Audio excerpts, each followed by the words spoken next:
ආයිබෝන් හැමෝම හොඳින් ඉන්නව නේද? ඉතින් හැමදේම නවත්තලා අපේ ළමයින්ට අපි hina වෙන්න උගන්වමුද? ඉතින් දැන්ටමත් දන්නවා මම මොනව ගැනද කියන්න යන්නේ කියලා. ඉතින් මේ දවස්වල ගොඩක්ම තියෙන ප්‍රශ්නයක් තමයි. හරි අපි මුලින්ම අමතක කරමුකෝ මේ ඉංග්‍රීසි ඉගෙන ගන්න එක, ඒ වගේම අනිත් දේවල් ඉගෙන ගන්න එක හැමදේම පොඩ්ඩක් අමතක කරලා දාන්නකෝ. හරි. මුකුත් ඉගෙන ගන්න නැහැ කියමුකෝ. හැබැයි අනිවාර්යෙන්ම ළමයෙක්ට මේක ළමයෙක්ට විතරක් නෙමෙයි. ඔයා වැඩිහිටි කෙනෙක් නම් ඕනම කෙනෙක්ට ඕනම වයසක කෙනෙක්ට මේක ගැලපෙනවා. මොකද්ද මේ hina වෙන්න කියන එක hina වෙන්න ඉගෙන ගන්න. ඇයි මම මේ වගේ දෙයක් කතා කරන්න කියලා හිතුවේ. ඉතින් මේ දවස් ටිකේ වෙන්න පුළුවන්, ඒ වගේ මගේ ජීවිතේ හැම දවසකම වෙන්න පුළුවන්. මුල ඉඳන්ම මට තියෙන අත්දැකීමක් තමයි මෙන්න මේක. අපේ මේ ලංකාවේ ගොඩාක් මිනිස්සු නිකන් බැලුවොත් එහෙම බහුතරයක් මේ hinaව කියන එක අමතක කරලා තියෙන්නේ. ඇයි මේ hinaව අමතක කරලා තියෙන්නේ? මොකද්ද හේතුව? ඉතින් තමන් බිසි වෙන්න පුළුවන්, ඒ කියන්නේ කාර්ය බහුල වෙන්න පුළුවන්, තමන් ලොකු ප්‍රෙෂර් එකක ඉන්නව වෙන්න පුළුවන්, පීඩනයක ඉන්නව වෙන්න පුළුවන්, තමන්ට සල්ලි නැති වෙන්න පුළුවන්, තමන් හරියට ඉගෙනගෙන නැති වෙන්න පුළුවන්. ඔය ගොඩක් හේතු හින්දා මූණේ කිසිම hinaවක් නැහැ. ඉතින් සරලවම කියනවා නම් මෙන්න මේකයි වෙන්න ඕනේ දේ. මොන දේ වුණත් මොන ප්‍රශ්නේ තිබ්බත් තමන්ට hina වෙලා ඉන්න බැරියයි. අනිවාර්යයෙන්ම hina වෙන්න ඕනේ.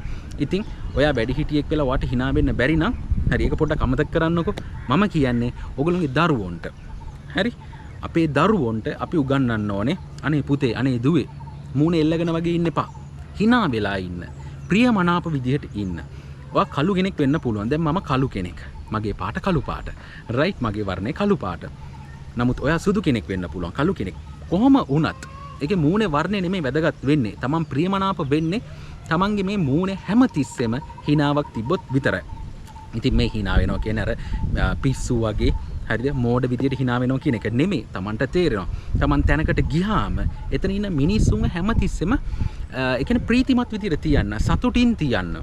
අනේ අර බලන්නකෝ අර හැමතිස්සෙම hina වෙලා ඉන්නේ. ඉතින් කතා කරන්නත් ආසයි. අන්නේ තත්ත්වයටපත් වෙන්න ඕනේ. ඉතින් ලංකාවේ මම දැකලා තියෙන ගොඩාක් තැන්වලදී ගොඩාක් මිනිස්සු මේ hinaව කියන එක අමතක කරලා තියෙන්නේ. ඉතින් විශේෂයෙන්ම දැන් හැදෙන ළමයි. හරිද? මේ හැමෝම නෙමෙයි. හරිද? ගොඩාක් කට්ටිය මේ දේ අමතක කරලා තියෙන්නේ. අද ඉඳන්වත් තමන්ගේ දරුවට තමනුත් ඒක අමතක කරලා නම් තියෙන්නේ. තමනුත් hinaව අමතක කරලා නම් තියෙන්නේ. තමනුත් ඒක ඉගෙන ගන්න. මේක ඉගෙන ගන්න කියන්නේ මේ පන්ති යන්න ඕනද hina වෙන්න ඉගෙන ගන්න? නෑ. එහෙම දෙයක් නෑ. තමන්ගේ දරුවට hina වෙන්න උගන්වන්න ඒ ළමයා පන්තියකට යවන්න ඕනද? නෑ. මම විශේෂ දෙයක් කියන්න. හරි, මගේ පන්තිය ගැන. මගේ පන්තියේදී මේකෙන් කියන්නේ මගේ පන්තියට එන්න කියන එක නෙමෙයි. මම කියන්නේ මේකෙන් ආදර්ශයක් ගන්න. මගේ පන්තියට එනකොට මම මුලින්ම කරන්නේ ගොඩාක් වෙලාවට hina වෙන්න කියන මුලින්ම. හරිද? විනාඩිය දෙකක් දීලා පුළුවන් තරම් hina වෙන්න. හොඳටම hina වෙන කෙනා බලලා කියනවා මෙන්න මෙයා තමයි ලස්සනට මදි hina උනේ කියන එක. එතකොට මුළු දවසම හොඳ ඇක්ටිව් එකේ ඉන්න පුළුවන්. ඒ hinaව තියෙනවා. තමන්ගේ දරුවා පන්ති යවුවත් කොච්චර ඉගෙන ගත්තත් මුලින්ම කියලා දෙන්න hina වෙන විදිහ. මොකද මූණේ hinaවක් තිබ්බොත් අනිත් කෙනා ගොඩාක් සතුටු වෙනවා ඔයා ගැන. නිකන් හිතන්නකෝ ඔයා හොඳට hina වෙලා හරි මිත්‍රශීලී විදිහට තමයි, ඒ කියන්නේ ෆ්‍රෙන්ඩ්ලි විදිහට තමයි හැමෝමත් එක්ක ඉන්නේ. ඉතින් එහෙම වුණාම ඒ මනුස්සයා හිතනවා අනේ මේ මනුස්සයත් එක්ක අපිට කතා කරන්න හරි පුළුවන්. හරි ආසයි. hina වෙලා ඉන්නේ. ප්‍රශ්නයක් ඇහුවාම හොඳට උත්තර දෙනවා. හැමතිස්සෙම මූණ ප්‍රියමනාපයි. ඉතින් අන්න එහෙම කියනවනේ. එහෙම කිව්වහම සමහරක් වෙලාවට Tamanටත් කියනවා. අනේ වා හැමතිස්සෙම hina වෙලා ඉන්නේ. අපිට ඔයත් එක්ක කතා කරන්නත් ආසයි. අනේ thank you. මොනවා හරි සේවාවක් වගේ ලබා ගත්තොත් අර ඒ දේවල් ඒ කියන්නේ ෆීඩ්බැක් එකක් දෙනවා Tamanටනේ. ඔන්න ඕක හොඳට මුල්වේ තියාගන්න. මම මේ වීඩියෝ එක කරන එකේ අරමුණ තමයි මේ hinaව කියන එක අමතක වෙලා තියෙන්නේ. පුළුවන් තරම් hina වෙන්න උගන්නමු කියන එක. ඉතින් මගේ අත්දැකීම් තියෙනවා. මේ ළඟදිත් මට හොස්පිටල් එකකට යන්න වුණා. මම හොස්පිටල් එකේ නමවත් මුකුත් කියන්නේ නැහැ. ඉතින් ඒකෙත් ගොඩාක් වෙලාවට හම්බුනේ මේ hinaව අමතක වෙච්ච මිනිස්සු. හරි. ඉතින් එතනට මම කම්ප්ලේන්ට් කරාම කිව්වේ මෙහෙම මේගොල්ලෝ හරි ප්‍රෙෂර් එකේ ඉන්නේ. මේගොල්ලොන්ට වැඩ වැඩි. ඉතින් ඒ හින්දා තමයි එහෙම වෙන්නේ.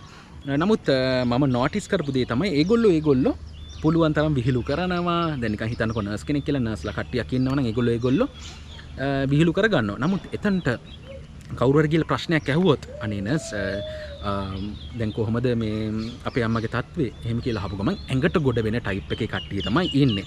හරි. ඉතින් ඔය එක උදාහරණයක්. ඇයි මේගොල්ලොන්ට ටිකක් සුහදශීලී විදිහට කතා කරන්න බැරි? මූණේ පොඩි hinaවක් තියාගෙන ටිකක් ඒ විදිහට කතා කරන්න බැරි ඇයි?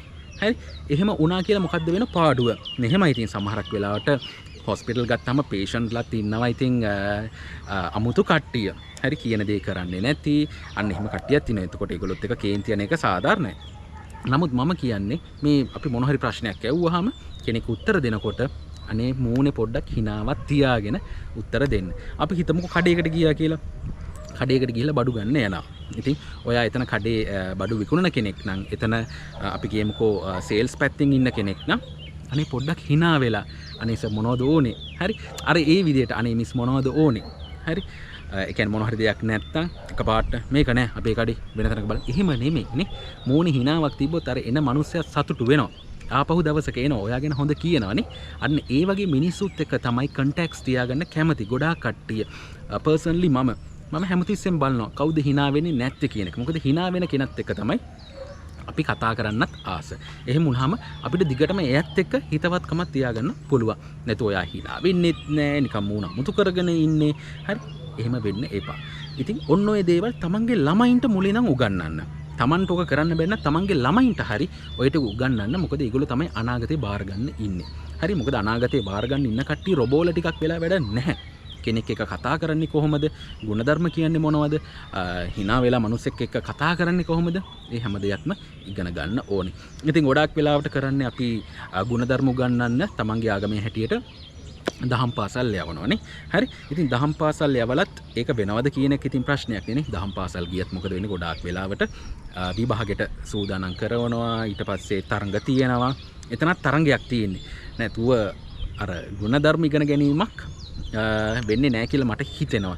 වෙනවා ඇති ගොඩක් තැන්වල. නමුත් මම දන්න තරමින් මම දැකපු තැන් හැටියට ඒක නම් වෙන්නේ නැහැ ගොඩාක් වෙලාවට. එතනත් තරංගයක් උගන්වන එක තමයි කරන්නේ. නැතුව Tamanට මොන හරි ගුණධර්මයක් එතනින් කියලා දෙනවනම් දහම් පාසලකින් කියලා දෙනවනම් අද මේ වගේ තත්වයක් උදා වෙන්නේ නැහැ. ඒ කියන්නේ ප්‍රායෝගිකව හැම දෙයක්ම කියලා දෙන්න ඕනේ. මිනිස්සෙක් හම්බුනහම මිනිස්සෙක් එක්ක කතා කරන්නේ කොහොමද?